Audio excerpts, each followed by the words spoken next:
আসসালামু আলাইকুম রহমতুল্লাহি ওয়া বারাকাতুহু।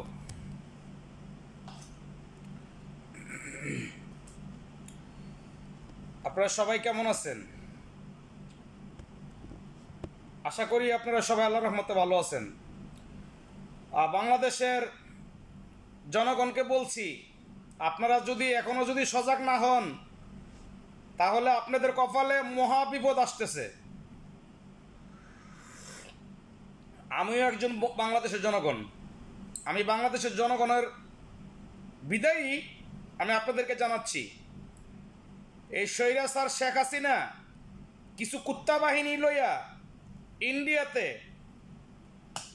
স্বৈরাচার শেখ হাসিনা কিছু কুত্তা বাহিনী লইয়া ২০-২৫ জন বিলাই কুত্তা লইয়া শপথ করেছে।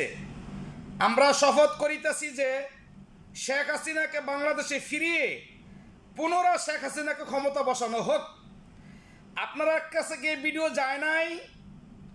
আপনারা কি অনলাইন ব্যবহার করেন না? আপনারা ফেসবুক ইউটিউব টুইটার আপনারা এইগুলো ব্যবহার করেন না? বাংলাদেশে কি নেট চলে না? তারপর ডক্টর মোহাম্মদ ইউনূস স্যারের ঘুরে এলেছে। ডক্টর মোহাম্মদ ইউনূস স্যারের যারা উপদেষ্টা আছে তারা সবাই মিল্লা ইউনূস স্যারের ঘুরে এলেছে। নাইলে মেজর জেনারেল ওয়ারকুজ্জামান হালার ভিতরে নাম হইতে আমার মোদায় না। এই আর্মির মেজর ওয়াকরুজ্জামান এই শালার ভূতে শেখ হাসিনার আত্মীয়। এই মাদার চোদে এই বাইন চোদে শেখ হাসিনার আত্মীয়। আপনারা কি জানেন না? এরপরে তো স্বরাষ্ট্রমন্ত্রী কিভাবে জানে যে এসাদ কাকার ছেলে, যে স্বৈরাচার এসাদের ছেলে এসাদের ছেলে জিএম কাদেরের অফিসে আক্রমণ হবে? এই কিভাবে জানে স্বরাষ্ট্রমন্ত্রী কিভাবে জানে যে এসাদের ছেলে জিএম কাদেরের অফিসে আক্রমণ হবে? আপনারা সবাই জান। পুলিশের প্রধানকে অর্ডার করে নুরুল হক নূরকে যেখানে পাইবেন যেইভাবে পাইবেন তাকে বাইরে হাত পা ভাঙ্গা দিবেন, কানা করে দিবেন, চোখ উড়ে নেবেন। কীভাবে বলে? তাহলে আপনাদের এখান থেকে আইডিয়া উচিত যে এসাদের ছেলে ইন্ডিয়ার থেকে যে লই আইছে, প্রেসক্রিপশন লই আইছে। এখন এসাদের ছেলে জিএম কাদের কোথায় আছে এটা সেনাবাহিনীর কর্নেলে জানে, সেনাবাহিনীর মেজর ওয়াকরুজ্জামান এই মাদার চোদে জানে এই এসাদের ছেলে জিএম কাদের কোথায় আছে, 100% শিওর।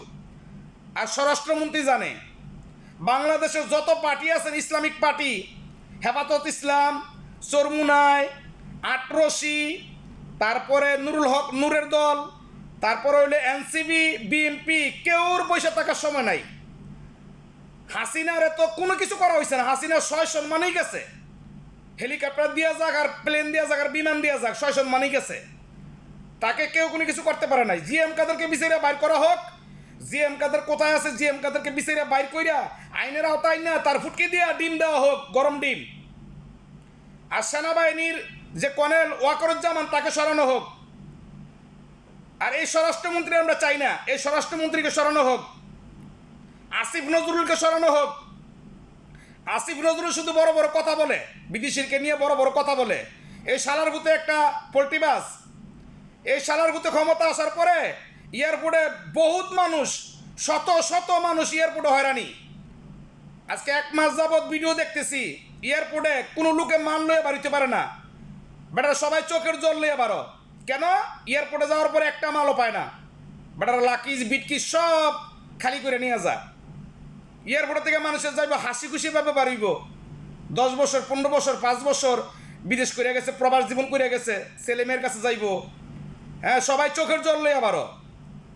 এই আসিফ নজরুলকে সরানো হোক। আর আপনারা বাংলাদেশের যত দল আছেন আওয়ামী লীগের এবং স্বৈরাচার এসাদদের দলের বিরুদ্ধে যারা যারা আছেন সবাই ঝাঁপিয়ে পড়েন। বাংলাদেশের মধ্যে বিশাল বড় পলিটিক্স হচ্ছে, আপনারা এটা বুঝতে পারবেন। যদি হাসিনা কোনোদিন বাংলাদেশে ফিরে আসতে পারে তাহলে এদের আপনারা বুঝুন আপনাদের পরিণতি কী হবে। এটা বালা করে মাথায় রেখে না, পরিণতি কী হবে এটা বুঝবে না। আমরা প্রবাসীরা কোনো ভিডিও বানানোর দরকার পড়ে না তো। আমরা বাংলাদেশকে ভালোবাসি বিদায় আমরা ভিডিও বানাই। আর আমাদের ভিডিও তো আপনারা লাইকও দেন না, শেয়ারও করেন না, ভিউও করেন না।